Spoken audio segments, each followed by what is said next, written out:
Dia com Maria Lídia Flandoli, as expectativas sobre os rumos da economia sob o comando do novo ministro da Fazenda, Nelson Barbosa. E quem vai falar sobre as novas perspectivas de futuro para a economia brasileira é o economista Fernando Botelho, professor do Departamento de Economia da Faculdade de Economia e Administração da USP. Obrigada, professor, por estar conosco. Bom, professor, Nelson Barbosa, foi boa escolha?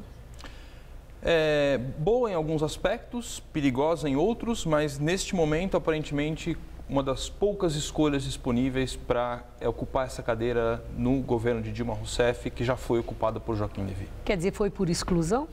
Praticamente por exclusão. Aparentemente houve sondagem a outros nomes, o que torna até preocupante que a própria presidente não tem convicção nesse nome, mas em alguns aspectos foi acertada essa escolha.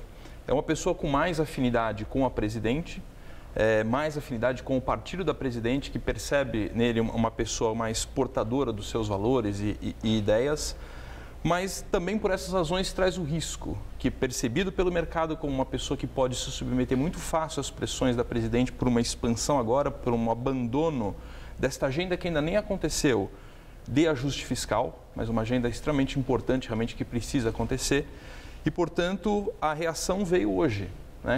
Após a entrevista do ministro para os investidores internacionais, patrocinada aí por um banco internacional, em que depois disso o mercado reagiu muito mal. A Bolsa de Valores caiu, o dólar subiu. Então isso é uma pequena amostra dos desafios que Nelson Barbosa terá pela frente nos próximos meses. Ajuste fiscal.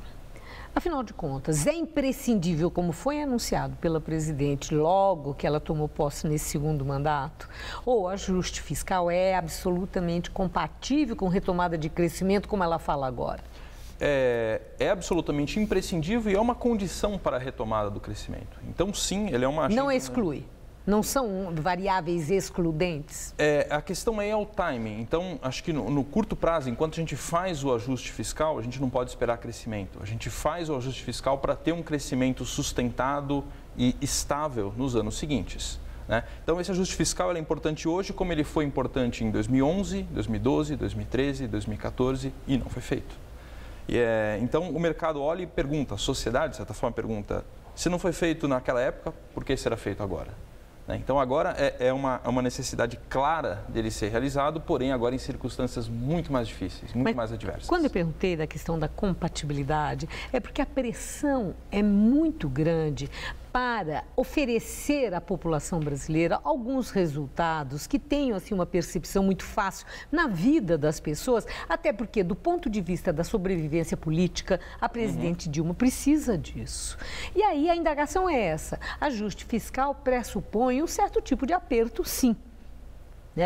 E como é possível mais gasto público ou investimento para uma retomada do emprego, para a apresentação de resultados imediatos que a presidente pretende? É nesse sentido que eu pergunto da compatibilidade. Vai dar, professor?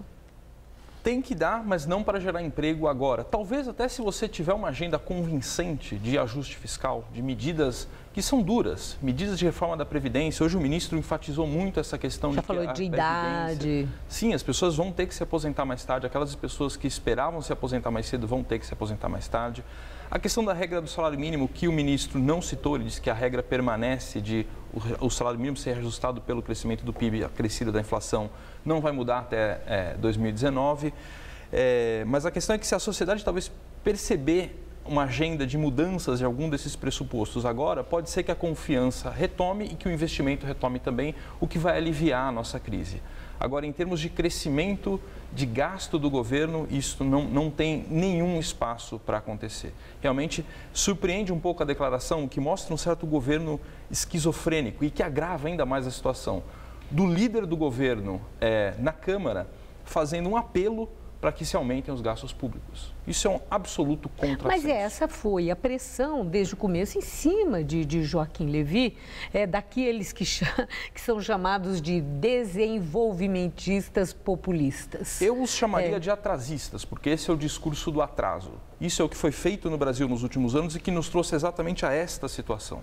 Então, é tentar usar um remédio, uma prescrição que já se mostrou absolutamente equivocada, não funcionou, não vai funcionar agora e não funcionará no futuro. Que fique muito claro, não há mágica, o caminho é muito difícil, mas nós temos que perseguir. É a única escolha que nós temos neste momento. E o senhor acredita que o novo ministro Nelson Barbosa vai fazer a diferença, que ele vai conseguir reformas profundas, mudanças? É uma questão muito difícil porque não depende só dele, assim como não dependia só de Joaquim Levy. Joaquim Levy tinha um problema porque ele nunca foi aceito pela militância petista, nunca teve uma interlocução tão boa assim com a presidente. Nelson Barbosa é uma pessoa mais próxima. Então, a militância do PT, o próprio ex-presidente Lula, ao criticar o Joaquim Levy, agora ele está criticando uma pessoa, se ele criticar agora o Nelson Barbosa, ele está criticando uma pessoa que é petista, é uma pessoa puro sangue, não é uma pessoa de fora. O bode expiatório saiu da sala. Agora ficou só uma pessoa que é do partido e que vai ter que lidar com os problemas. É muito difícil, só para retomar esse ponto é importante, isso é um esforço, tem que ser uma agenda de governo. Não adianta o ministro da Fazenda puxar as coisas por um lado e o resto do governo puxar para o outro, como o líder do PT na Câmara fez hoje. Bom, aí é que está. Parece que há um consenso que a solução da economia passa pela superação da crise política. A presidente está aí diante de um processo de impeachment já devidamente, o rito sistematizado pela Suprema Corte do país. Isso implica em liderança política para ela conseguir a sobrevivência, né? Não conseguir passar por esse processo. Nesse meio tempo, Nelson Barbosa já está tendo de mostrar resultados, porque do ponto de vista político, resultados que podem amansar aqueles que fazem a cobrança que o senhor acaba de exemplificar. Então, a questão é a seguinte, a presidente Dilma sinaliza capacidade de liderança política para conseguir aglutinar essa base, não só contra o impeachment, que a ameaça, mas principalmente para a aprovação do que ela precisa para essa retomada de crescimento que ela já pré-anuncia? De forma alguma. É uma situação de absoluta debilidade política, uma base fragmentada, já veio assim o período aí do primeiro governo Dilma. Isso foi ainda reforçado durante a eleição, né, de 2014, uma eleição muito disputada, muito polarizada. O próprio discurso da então candidata Dilma Rousseff reforçou essa polarização.